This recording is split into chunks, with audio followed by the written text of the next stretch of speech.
सो ही WhatsApp guys, आपका स्वागत है आज की एक और धमाकेदार वीडियो में। आज मैं कंटिन्यू करने जा रहा हूँ हमारे परमानेंट पार्क ऑफ मैरिज का एपिसोड नंबर 5। और गाइस, अगर आपने अब तक इसके बाकी के एपिसोड नहीं देखे हैं तो जाइए पहले उन्हें देखिए, तभी आपको ये एपिसोड समझ में आएगा। और गाइस, मैं 2 नवंबर को वीडियो पे काम नहीं कर पाया था क्योंकि गाइस मेरे घर पे एक फंक्शन था और वो फंक्शन था मेरा बर्थडे। तो गाइस 2 नवंबर को मेरा बर्थडे था, जिसके कारण मैं काफ़ी ज़्यादा बिजी था और मैं कोई भी वीडियो अपलोड नहीं कर पाया, ना ही उस पर वर्क कर पाया। So sorry for the delay. So without wasting any more time, let's move to the chapter.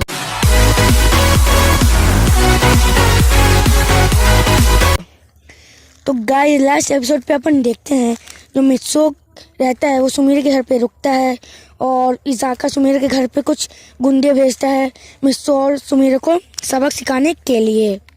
और अपना मित्सो उनसे लड़ाई भी करता है और अपने मित्सो के सर पे तभी एक गुंडा मतलब एक आयरन रॉड से वार कर देता है, जिससे उससे काफ़ी ज़्यादा इंजरी हो जाती है और अपना मित्सो एकदम बुरी तरह से इंजर्ड हो जाता है। फिर उसे हॉस्पिटल ले जाया जाता है। और अब आगे तो गाइस, जब अपने मित्सो को हॉस्पिटल ले जाया जाता है और डॉक्टर उसे लेके ऑपरेशन थिएटर पे ले जाते हैं और वहीं पे सुमीर अपनी वेट करती है। तभी डॉक्टर वहाँ से बाहर निकलते हैं आफ्टर सम टाइम और बोलते हैं कि अब तो मित्सो खतरे से बाहर है, बट अभी उसे रेस्ट की थोड़ी ज़रूरत है।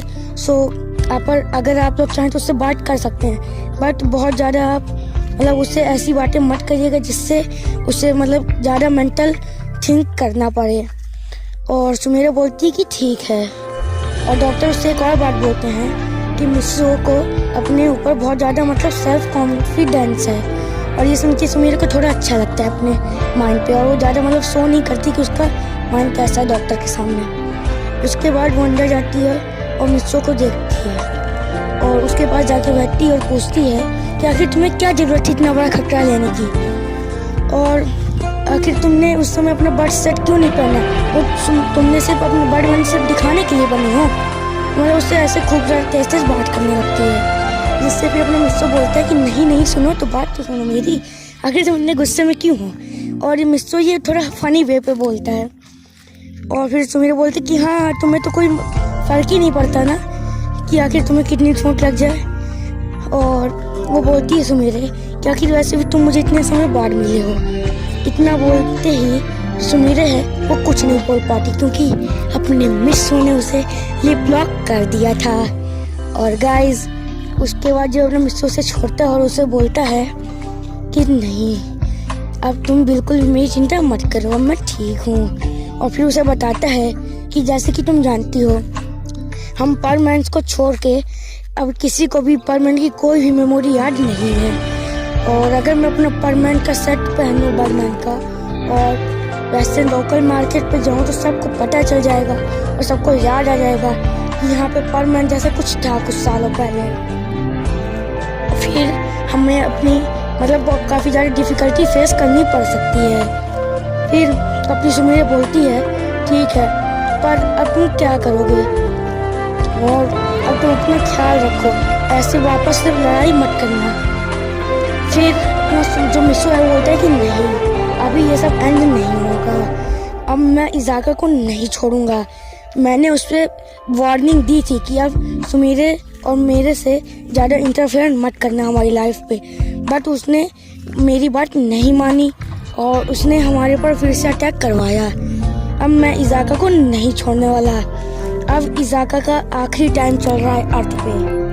और ये काफ़ी गुस्से में बोलता है मित्सो। फिर सुमीर बोलती बट बिना अपने बर्ड सेट के तुम उसे कैसे हराओगे, और मैं नहीं चाहती अब तुम बिल्कुल भी किसी खतरे में पड़ो। और अपना मित्सो बोलता है नहीं, मैं नहीं चाहता कि मेरे वापस बर्ड की ड्यूटी जाने के बाद वो तुम्हें ऐसे ही परेशान करे और कहीं तुम पे वो कुछ ज़्यादा खतरनाक हमला ना कर दे। सुमीर बोलती बट ये मेरी प्रॉब्लम है। फिर जो अपना मित्सो बोलता है नहीं, ये तुम्हारी नहीं, ये हमारी प्रॉब्लम है। और ये सुन के सुमीरे के गाल लाल होते हैं और उसके बाद अपना मित्सो उनसे बोलता है तुम इस बात की बिल्कुल भी टेंशन मत लो, मैं ये सब कर लूँगा। और तभी अपना जो मिस्सो है वो अपने वॉच पे एक बटन को प्रेस करता है। उसके उस बटन को प्रेस करते ही वहाँ पे उसका कॉपी रोबोट आ जाता है। ये देख जो अपनी सुमीरे है वो थोड़ा सा हैरान हो जाती है कि आखिर ऐसा कैसे हो सकता है। और वो फिर उससे पूछती है कि ये तो एक नॉर्मल वॉच है, फिर तुमने इसकी मदद से अपना रोबोट यहाँ कैसे टेलीपोर्ट कर लिया। फिर अपना मिस्सो से बताता है कि एकदम न्यू टेक्नोलॉजी है, और जब बर्डमैन हम लोग परमैन थे तब ये टेक्नोलॉजी नहीं आई थी, इसलिए तुम्हें इसके बारे में ज़्यादा नहीं पता। मैं बता दूँ, ये वॉच हम बर्डमैन को ये पावर देती है कि हम कहीं पर भी कोई भी चीज़ या फिर किसी भी इंसान को और कहीं पर भी टेलीपोर्ट करा सकते हैं। और वो इसे बताता है कि ये सिर्फ एक इतना ही नहीं करती, इसमें काफ़ी ज़्यादा वेपन्स भी हैं। और फिर उसे बताता है कि इसमें एक लेज़र लाइट है जो कि एक आयरन पे भी छेद कर सकती है, होल बना सकती है। और ये सुन के मतलब सुमीर को थोड़ा अच्छा लगता है कि हाँ, इसकी मदद से शायद मिस्सो उनका सामना कर पाए। फिर वो बताता है कि इतना ही नहीं, हम इसके पावर कम और ज़्यादा भी कर सकते हैं, और भी चीज़ बताता है। फिर सुमीर पूछती है कि तुम्हारे पास ऐसे ही और भी वेपन्स हैं क्या। फिर मिस्सो बताता है कि मेरे पास ऐसे बहुत सारे वेपन्स हैं, बट मैं उन्हें यहाँ इस्तेमाल नहीं कर सकता क्योंकि वो कुछ ज़्यादा ही पावरफुल हैं। बट ये वॉच और मेरे पास एक और चीज़ है जिसे मैं अर्थ पे इस्तेमाल कर सकता हूँ, क्योंकि ये इतने ज़्यादा भी खतरनाक नहीं है। फिर उसे बताता है कि मेरे पास एक और वेपन है, इसे भी मैं अर्थ पे इस्तेमाल कर सकता हूँ। और फिर वो उसे अपनी एक रिंग दिखाता है जो कि उसने अपने लेफ्ट आर्म में पहनी रहती है। और सुमीर बोलती है कि ये तो एक नॉर्मल सी रिंग है, अब इससे तुम क्या करोगे। फिर अपना मिस्सो बोलता है कि रुको। फिर मिस्सो उस रिंग पे अपने राइट हैंड के थंब को प्रेस करता है, राइट हैंड के थंब की मदद से, और फिर उसका फिंगरप्रिंट स्कैन हो जाता है जिसकी मदद से। फिर उसे बताता है अपना मिस्सो कि ये देखो, और जैसे ही वो अपना थंब हटाता है वहाँ से वो एक मिनी गन पे इवॉल्व हो जाती है। और फिर वो बताता है कि ये गन किसी को भी 24 आवर्स के लिए बेहोश कर सकती है। और सुमीर को देख के काफ़ी अच्छा लगता है। उसके बाद बताता है कि ये सिर्फ मेरे ही फिंगरप्रिंट से खुलेगी और बंद होगी, जिससे कोई इसे मतलब पहचान भी नहीं सकता कि ये कोई गन जैसी चीज़ भी है। फिर मिस्सो बोलता कि अब तुम देखती जाओ कि मैं इस इजाका का क्या करता हूँ। उसके बाद अपना जो मिस्सो है वो वहाँ पे अपना कॉपी रोबोट को ऑन करता है और वहीं पे विंडो से निकल जाता है। और सुमीर अपने मन पे बोलती है कि गो मिस्सो, मुझे पता है तुम कर सकते हो, और हाँ प्लीज़ अपना ख्याल रखना। तो गाइज आज का एपिसोड बस यहीं तक था। आई होप कि आपको ये एपिसोड पसंद आया हो। और गाइज अगर आपको ये एपिसोड पसंद आया है तो प्लीज़ गाइज प्लीज़ इस एपिसोड को अपना लाइक करिए, कमेंट में बताइए आपको एपिसोड कैसा लगा, और गाइज सब्सक्राइब करिए हमारे चैनल को। और गाइज अगर आपको ये एपिसोड थोड़ा सा भी अच्छा हो तो प्लीज़ गाइज लाइक करिए, क्योंकि गाइज आपकी एक लाइक हमें काफ़ी ज़्यादा मोटिवेट करती है।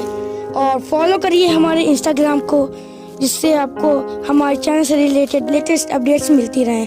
तो अब मैं चलता हूँ और बाय। और हाँ, एपिसोड 6 जल्द ही आने वाला है, तो प्लीज़ हमारे साथ यूं ही बने रहिएगा। सो अब मैं चलता हूँ।